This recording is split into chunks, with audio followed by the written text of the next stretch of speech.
Today is the start of a new reading vlog. Andrew and I are heading to the beach this morning, and I'm going to be reading The Girl Who Fell Beneath the Sea by Axie. It's a little bit washed out right now. Let's see if we can get it to focus. There we go. I haven't read any of Axie's other books, but I've been so looking forward to reading this one, and I have, as I just showed you, this really beautiful fairy loot edition to keep me company on this beautiful sunny morning. I couldn't think of a more appropriate place to read this book than by some crashing ocean waves.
Okay, hi. So we are on the beach. I'm reading The Girl Who Fell Beneath the Sea by Axie, and so far it's really good.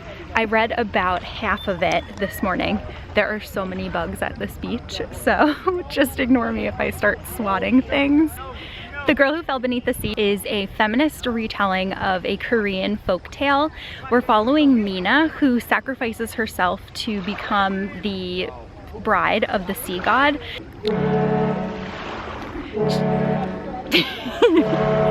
She does so in order to protect her village and the people that she loves. She's hoping that by being the true bride of the sea god, she can stop him from feeling so wrathful and restore some balance within her village, like her very little village by the sea. Because the sea god has been so unhappy, the village has been plagued by lots of like natural disasters, and they have all of these festivals where they send wishes to the gods in boats, and they like paper boats that they put on the water, but they've all gone unanswered for years and years. So it's actually supposed to be Shim Cheong that is sacrificed to the sea god, but Mina takes her fate into her own hands by sacrificing herself instead. So far, I am so addicted to Axie's flowery prose. Her whimsical dreamlike style is like really working for me, and I love how she'll often speak in circles to emphasize a point. For instance, there was a line that said, "He is powerful because the sea is powerful, and the sea is powerful because he is." And there are a whole bunch of things like that. Like there's another one where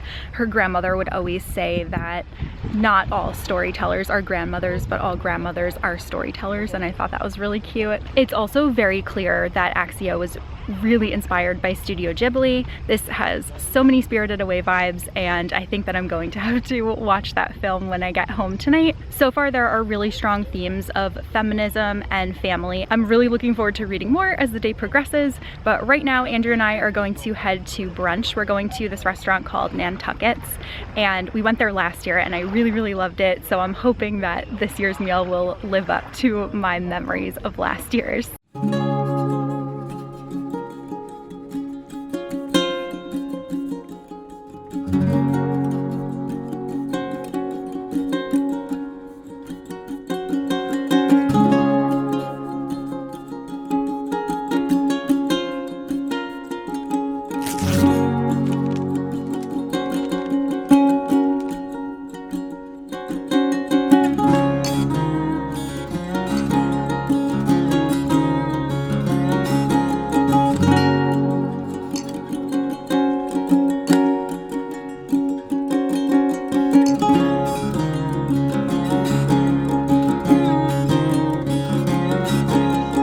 Gulp, gulp, gulp, gulp.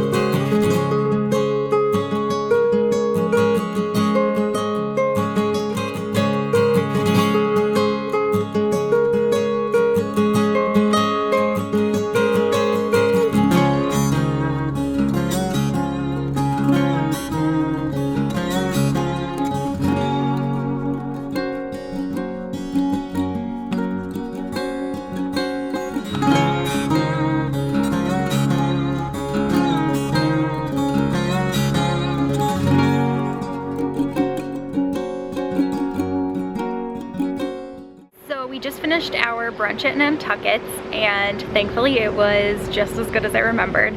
Before we got our meals, we got these French toast bites, and they were like absolutely perfect. And I got mango sangria, which was delicious, and Andrew got a blueberry iced tea, which also was really good.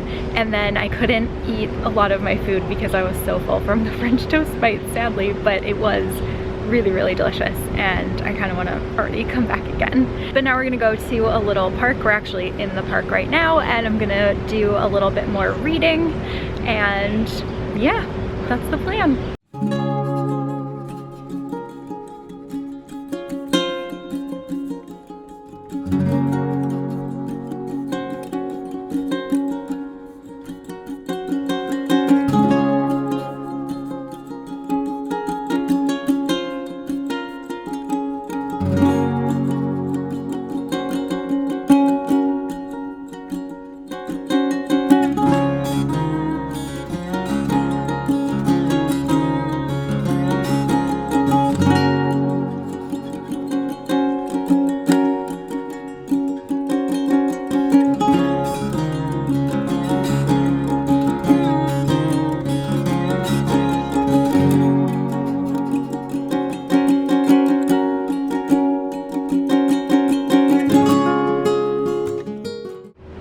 I am now about 3/4 of the way into the book.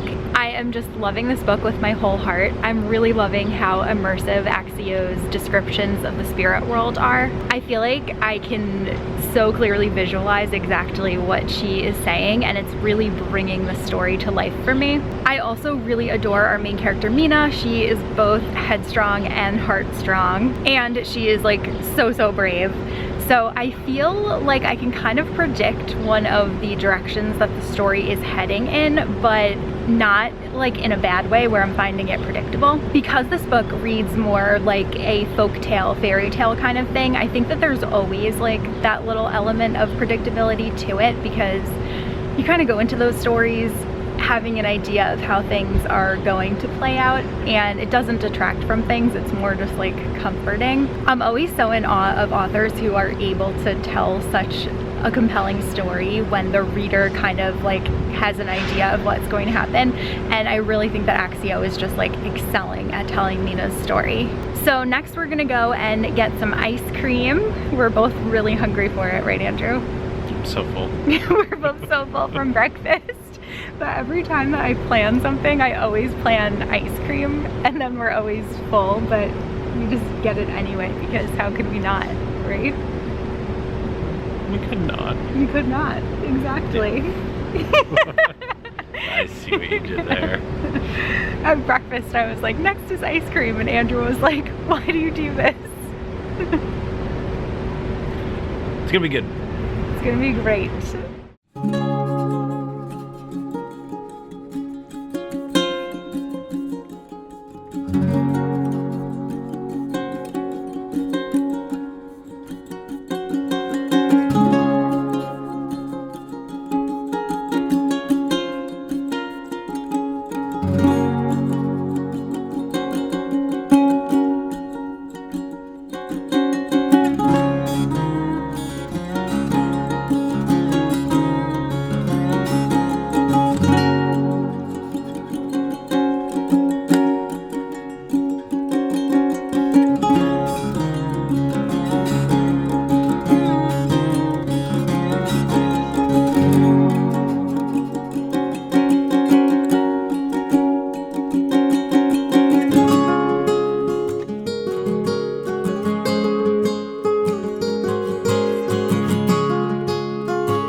just smiling. Okay.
Okay, it is much later. We are back home and I finished reading The Girl Who Fell Beneath the Sea, and I really love this one, and I'm going to tell you exactly why. It actually made me cry at the end, like a lot, but because I'm like now just dipping my toes back into vlogging and filming videos and everything, I kind of wanted to write down some of my thoughts and then give you guys like a little breakdown of the different elements of the book and the reasons why I enjoyed it.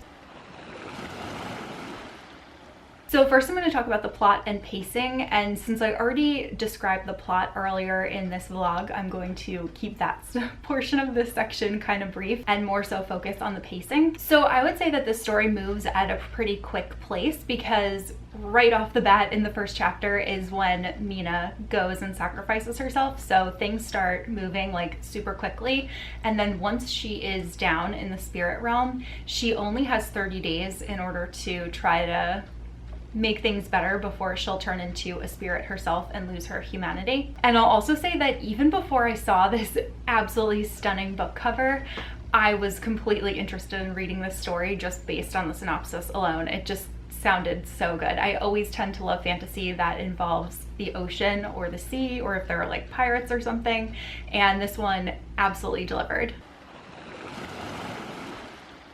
Despite having such a magical setting, Axie's world building is extremely vivid. Not to go back to Spirited Away, but the entire time that I was reading, I was just picturing the same like vibrant color scheme and fluid dreamscape when I was visualizing this world. I also realized that I haven't yet spoken about how much I enjoyed the hierarchy of houses within the spirit realm. So there are 8 great houses within the sea god's city, but we really only get to know a handful of them. We spend most of our time with Lord Shin, who comes from Lotus House. We also get a taste of Tiger House, Crane House, Fox House, which is actually run by a Gomiho, and finally Spirit House. Each house that I mentioned is run by a specific god or goddess, and they all specialize in a particular skill. So I've also mentioned how much I love our main character Mina, but I have yet to note how delightful the secondary and tertiary characters are in this book. Every single character that we meet is integral to the plot in some way, shape, or form, and I especially love the 3 spirits that we meet once we enter the spirit realm. They kind of help Mina along her way while she's trying to navigate the world and kind of figure out what's going on. Of those 3, I especially loved Dai. If I were to reread this one, which I have no doubt that I'm going to in the future since I really did enjoy it very much, I think that I would find his scenes like even more heartwarming. Then we have the three ninjas. So I already mentioned Lord Shin, who is a huge curmudgeon, but he has like the softest heart. I really love everything that transpires between him and Mina and their relationship as the story keeps progressing. And then aside from Lord Shin, we also have another two characters who are the ninjas, Kirin and Namji, and both of them really have a special place in my heart as well. Their relationship was just adorable, and I especially love Namji. So I love the inclusion of the Gomiho priestess, which I mentioned before. She was the one who runs Fox House. And in addition to that, we also saw Imuji, which I hope I'm pronouncing that correctly, but those are like evil snakes that are hoping to become dragons. The way that they can become dragons is if they either have to live 1,000 years or they have to fight in 1,000 battles. Also prominent in the story is the red string of fate, and this is a concept that's prevalent in a lot of Eastern Asian beliefs, but it stems from Chinese mythology. It was so great to include it because it was such a good way for her to figure out how to like navigate her way through the world and also figure out where her fate was tied to and connect her with the inhabitants of the world. Mina is often compared to a magpie, and in Korean culture, magpies represent good fortune, a sturdy spirit, and a provider of prosperity and development, and there honestly could not have been a better symbol for Mina. So as I mentioned earlier, this is a retelling of the tale of Shim Chiang. Axie took many liberties with that original story, and she really made it into her own, including coming up with an entirely new main character for it, though we do get to meet Shim Chiang in this book, and I really do like the progression of her story as well. It's also kind of fitting that she did that because in earlier versions of the story, there was at least one version where her father was seen as the main character instead of her. I really wanted to read the original folktale, but unfortunately I couldn't find it on ebook or in print anywhere. It looks like the last time that it was published in the United States, like in an English translation, was in 1994, which was kind of like before people were really reading ebooks. There are definite nods to the original tale in Axie's retelling of the story. For instance, Mina's peach blossom dress is kind of a nod to the peach blossom village within the original story. And then there are some other more overt references, for instance, like the many times that lotus flowers are mentioned. There's no doubt that The Girl Who Fell Beneath the Sea is infused with themes of feminism. That definitely was like the main theme of this book. Despite all of these young women being sacrificed to the sea god, each one of them had their own motivation for becoming a bride. None of their choices were ever undervalued. One thing that I will say is that I watched an interview with Axie where she was discussing the book, and in the beginning of the story, Mina actually sacrifices herself in place of Shim Chiang because her brother is in love with her and she wants to save her brother's relationship. She wants him to be happy. And Axie said that when she was writing the story, her editors actually suggested Mina taking the place of a female friend so that it wasn't like a woman sacrificing herself for a man. But Axie said that when she was young, she lost her brother to cancer. She was only 13 and her brother was 16 when he passed away. So that's why she wanted to keep the story how it was. And knowing that, I feel like that also makes it like so much more powerful. And speaking of brothers, the other main theme in this book is definitely family. Mina really is who she is because of her family. And if it weren't for the wealth of stories that she absorbed from her grandmother throughout her lifetime, she would not be the character that she is, and she would not be as equipped as she was to handle the spirit realm. And lastly, there are themes of environmentalism. We see lots of storms coming and destroying the land. Many of Hayao Miyazaki's films also focus on environmentalism, and it's very clear reading this that Axie was heavily inspired by Miyazaki. So my final thoughts are that I absolutely devoured this book. I truly loved it from beginning to end. The Girl Who Fell Beneath the Sea is just such a beautifully woven tale, and I can't wait to read more of Axie's books in the future. I'm really hoping that she will return to the realm of retelling some Korean folk tales because I would 100% buy them like in a heartbeat. Okay, my camera battery is about to die, so I could not have picked a more perfect time to be wrapping this up. I think that Andrew and I are probably just going to like watch Spirited Away and maybe get some sushi or something for dinner, and that's really it.